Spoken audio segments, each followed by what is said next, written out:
लेकर हाजिर हूँ मैं अशोक कुमार अंज। तो आइए चलते हैं खबरों की ओर। गया लोकसभा सीट से 2 बार हारे हुए जीतन राम मांझी ने फिर तीसरी बार किया नामांकन। जीतन राम मांझी और कुमार सर्वजीत ने किया गया लोकसभा सीट से नामांकन। गया लोकसभा चुनाव से चुनावी मैदान में दोनों प्रत्याशी नामांकन कर उतरे हैं। एक तरफ से जीतन राम मांझी हैं तो दूसरे तरफ से कुमार सर्वजीत हैं। एनडीए के हम से प्रत्याशी हैं जीतन राम मांझी और महागठबंधन के आरजेडी के तरफ से प्रत्याशी हैं कुमार सर्वजीत। तो एनडीए और महागठबंधन के प्रत्याशी में महामुकाबला होने वाला है गया जिले में, जो काफी रोचक मुकाबला होगा और वह बिल्कुल ही अग्नि परीक्षा के रूप में होगा। तो देखना है इस अग्नि परीक्षा में कौन पास होता है और कौन फेल होता है। एक तरफ से बुजुर्ग मांझी हैं तो दूसरे तरफ से युवा कुमार सर्वजीत हैं। तो देखना है दोनों कैंडिडेट में मुकाबले का कितना असर होता है। गया की राजनीति हलचल हुई तेज, दोनों दावे कर रहे हैं जीत की। देखते हैं इस जीत की महासंग्राम में कौन आगे और कौन पीछे छूटता है। आइए आगे बढ़ते हैं जीतन राम मांझी के गया के इतिहास पर। चूंकि इससे पहले भी जीतन राम मांझी 2 बार इलेक्शन गया लोकसभा से लड़ चुके हैं। जाहिर हो गया सीट से जीतन राम मांझी वर्ष 2014 और 2019 में चुनाव लड़े थे, लेकिन उन्हें जबरदस्त हार का सामना करना पड़ा था और वही हारे हुए जीतन राम मांझी इस बार तीसरी बार अपना नामांकन दर्ज किए हैं। आइए चलते हैं जीतन राम मांझी के जो चुनाव पहले जो लड़े थे उसके कुछ इतिहास की झलकियों पर एक नज़र डालते हैं, उनकी झलकियों पर कि किस तरह से वो कब हारे थे और किस दल से वे चुनाव लड़े थे। तो चलिए आगे बढ़ते हैं जीतन राम मांझी के गया लोकसभा के पॉलिटिकल कैरियर के ऊपर एक नज़र डालते हैं विस्तार से। जीतन राम मांझी ने जेडीयू के टिकट से 2014 में चुनाव लड़े थे गया लोकसभा सीट से। उस वक्त वे तीसरे नंबर पर के प्रत्याशी थे और उन्हें जबरदस्त हार का सामना करना पड़ा था। तो ऐसी रही है उनकी पिछले का इतिहास, जो पिछले लोकसभा में उन्होंने हार हासिल की थी।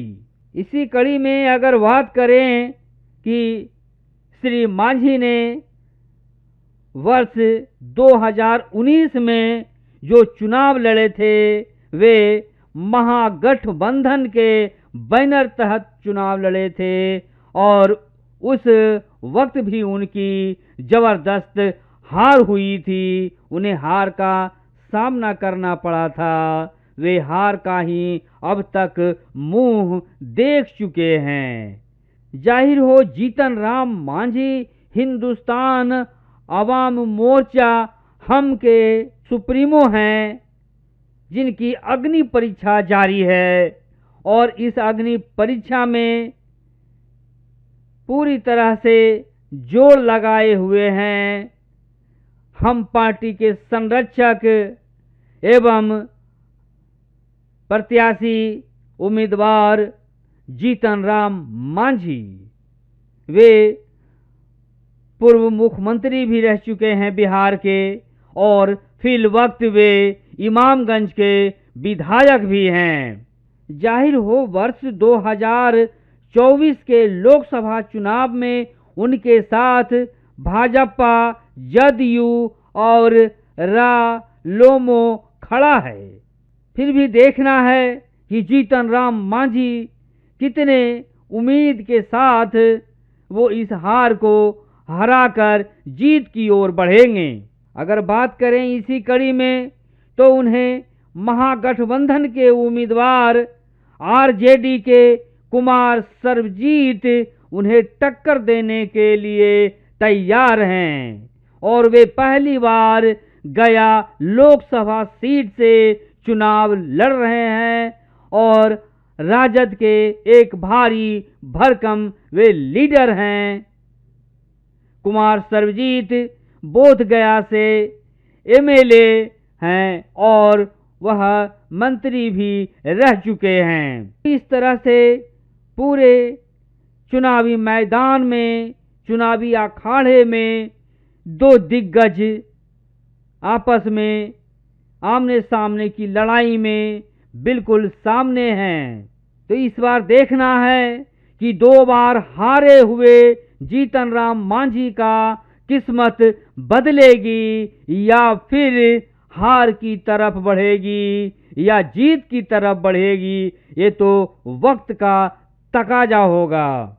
इस बार जीतन राम मांझी तीसरी बार किस्मत आजमाने के लिए लोकसभा मैदान में उतरे हैं और लंगोटा कसकर वे चुनावी अखाड़े में लड़ने के लिए तैयार हैं। आप जानते हैं कि वर्ष 2019 के चुनाव में मांझी को महागठबंधन से उम्मीदवार के रूप में उतारा गया था।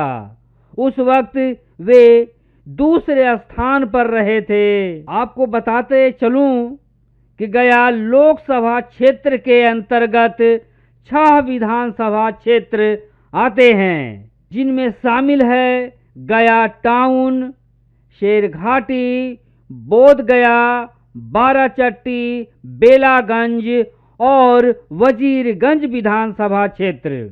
तो इन 6 विधानसभा क्षेत्रों में किनकी कैसी पकड़ है ये आने वाला वक्त बताएगा और इसी वक्त के साथ किसकी किस्मत चमकेगी वो भी देखने की बात होगी। लेकिन फिल वक्त दोनों का अग्नि परीक्षा जारी है। कुमार सर्वजीत पहली बार गया लोकसभा से चुनाव लड़ रहे हैं, लेकिन जीतन राम मांझी 2 बार चुनाव लड़े और हारे हैं और इस बार तीसरी बार वे इस चुनाव को फाइट कर रहे हैं। तो देखना है हारे हुए मांझी का पलड़ा इस बार भारी होता है या पहली बार चुनावी मैदान में उतरे कुमार सर्वजीत का पलड़ा भारी होता है। वैसे तो चुनावी मैदान में दोनों अखाड़े में शामिल हैं और अखाड़ा तैयार है। देखना है इस अखाड़े से कौन बाजी मारकर निकलेगा लोकसभा के लिए। प्रस्तुति को आज यहीं विराम देते हैं। बहुत बहुत धन्यवाद।